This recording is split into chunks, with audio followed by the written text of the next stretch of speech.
Во 1639 година Галилео Галилеј свршен чин на смрт.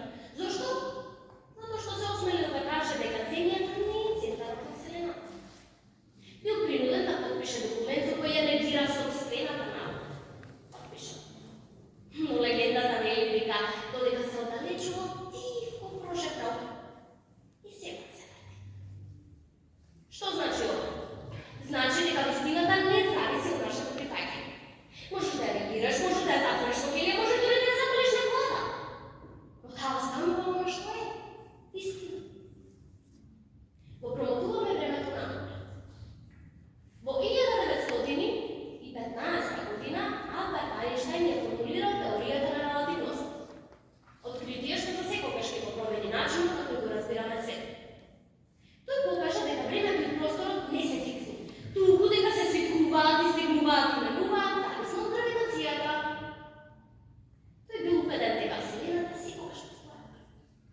Но неговата сопствена наука му велела мора да има момент кога се започнало. Дали ова не подсетува на нешто?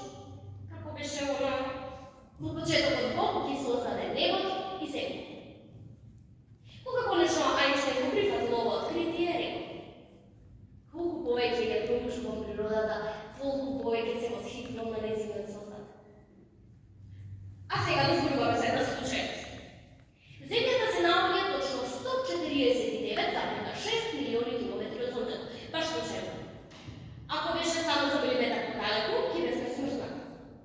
Ако беше само за милиметар поблиску, ќе живеевме во жарен некој.